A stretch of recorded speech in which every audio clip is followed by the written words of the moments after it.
বন্ধুরা সবাই কেমন আছেন? আমি বর্ণালীর একটা ব্লগে সবাইকে স্বাগত। আচ্ছা, এই গ্লাসে দেখে মনে হচ্ছে কি? আচ্ছা, বলতে পারবেন না? আমি বলে দিচ্ছি, এটা হচ্ছে মধু।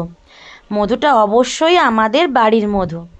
মধুটা কিভাবে পেলাম আর মধু কত দামে বিক্রি হয়ে থাকে আপনারা তো জানবেন, আর আমি যেটা জানি সেটাও জানাবো। আর এতটা কি মধু, ভালো মধু পাওয়া যায় সেটাও আপনারা কমেন্ট করে জানাবেন। তবে আমরা কি করে পেয়েছি এত পিওর মধু সেটা আপনাদের সঙ্গে শেয়ার করব। প্রথমেই বলে রাখি, এটা আমাদের পুরনো হামার, যেটা আমাদের শ্বশুরমশাইয়ের হামার। আপাতত এখন আমাদের আর মেজো কাকুদের এখানেই ধান রাখা হয়। একটা হামারের অংশ ভেঙে দেওয়া হয়েছে, আর একটা হামারের অংশতেই সেখানে হয়েছে মৌচাক। আপনাদেরকে যেখানে মৌচাকটা হয়েছে অনেক কষ্ট করেই আমি মৌচাকটা দেখাবো যে কোথাটাই হয়েছে। একদম বলতে পারেন গুপ্তধন। এরকম কাদের কাদের বাড়িতে বা হামারে এরকম মৌচাক হয়েছে জানাবেন তো কমেন্ট করে। এখানে দিয়ে দিলাম কাকুকে একটা ছোট্ট লাইট, আর এইখানে কাকু তুলসী পাতাকে হাতে করে দোলে নিয়ে মুখের ভিতর নিয়ে নিচ্ছে। কাকু বলছে যে এরকম তুলসী পাতা মুখে রাখলে মৌমাছিরা কম কামড়ায়, এবং মৌমাছিরা যখন উঠতে থাকে তার নাকি মুখের ফোঁটা দিলেও নাকি মৌমাছিরা আর কাছে আসে না, ওই যে তুলসী পাতার তেলটা থাকে। যাই হোক, এখানে কাকুকে আমি আমার ফোনটা ঠিক করে দিয়েছি, ভিডিও অন করে দিয়েছি। কাকু ওইসব ফোনে ভিডিও তুলতে পারে না, বুঝতেই পারছেন, চাষিবাসী মানুষ।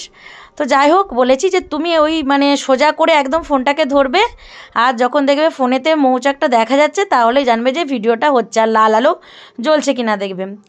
এইভাবেই আমি কাকুকে ভিডিও করে আপনাদেরকে দেখাচ্ছি। মৌচাকটা দেখতেই পাচ্ছেন আমাদের একদম হামারের কোণে হয়েছে। এতটা সুরক্ষিত জায়গায় হয়েছে যে আমরা 3 বছর ধরে এখান থেকেই মধু সংগ্রহ করে আসি। আমরা অবশ্যই একবারে সব মৌচাকটা ভেঙে দেই না, অবশ্যই তাদের জন্য আমরা রাখি, কিছুটা ভাঙি আর কিছুটা রেখে দিই, যাতে আমরা পরেও আবার পাই আর ওদেরও যাতে না অসুবিধা হয়। তারপরে এইখানে মশাল তৈরি করেছে বর কাপড় দিয়ে, সে মশালটা ধরে নিয়ে জ্বালিয়ে নিয়েছে, তারপরে ধোঁয়া করে নিয়ে উপরে চলে গেছে। আর যারা মৌচাক ভাঙে দেখেছেন তারা তো জানেন যে এরকম ধোঁয়া দিয়েই মৌমাছিগুলোকে সরাতে হয়, তারপর চাকটাকে ভাঙতে হয়। তবে ওইখানে একটু যেহেতু একদম বদ্ধ রুমের মতন, সেহেতু একটু অসুবিধাই হচ্ছে, কিন্তু কিছু করার নেই, এইভাবেই করতে হবে।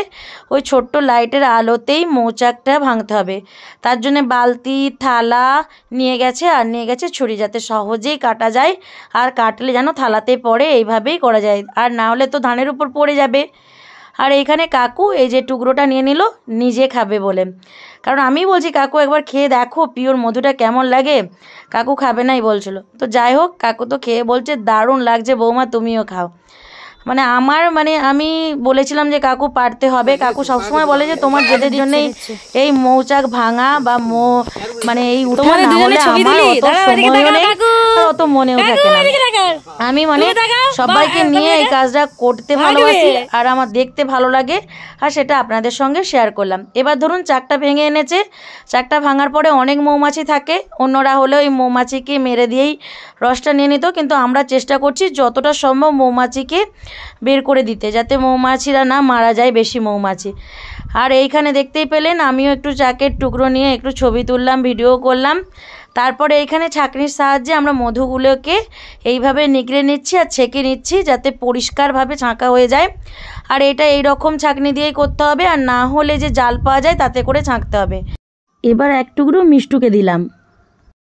সোনা তুমি কি খাচ্ছ? কে বেড়ে দিয়েছে তোমাকে? দাদু আর বাবা। হ্যাঁ, একবারে মধু একদম ভোড়া একদম, তাই তো সোনা? ওটা দেখাবো, তুমি খাও দেখি কেমন মধু করে। ওহো মিষ্টি, দেখি একটা ছবি তুলি, হাঁ করে থাকো, এটাকে নিয়ে চুষে চুষে খাও, চুষে চুষে।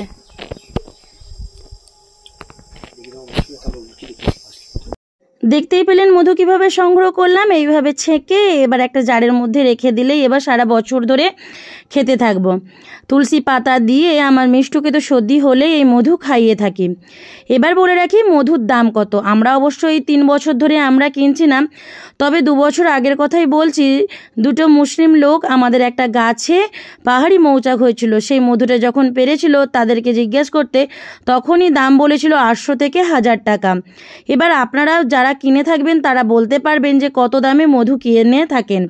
অবশ্যই পিওর মধু, ডাবর হানির মধু আলাদা দাম, এই রকম পিওর মধুর দাম কত হতে পারে আপনারা অবশ্যই জানাবেন। আমি যেটুকু জেনেছিলাম আর যেভাবে সংগ্রহ করেছিলাম আপনাদের সঙ্গে শেয়ার করলাম।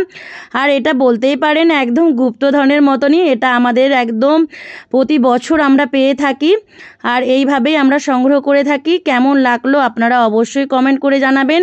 যদি এই মধু সংগ্রহ করার ভিডিওটা ভালো লেগে থাকে তাহলে বন্ধুদের সঙ্গে শেয়ার করবেন, আর ফেসবুক থেকে দেখলে পেজটা ফলো করবেন, আর ইউটিউব থেকে দেখলে লাইক কমেন্ট শেয়ার সাবস্ক্রাইব করবেন। আবার দেখা হবে নতুন ব্লগে। আর এই ছোট্ট আমি গ্লাসে করে আপনাদের সঙ্গে শেয়ার করলাম কতটা মধুটা সুন্দর, একদম যেন মনে হচ্ছে সোনার মতন, সোনার থেকেও আমি বলতে পারি যে দামি, কারণ এত পিওর মধু আপনারা কখনোই পাবেন না।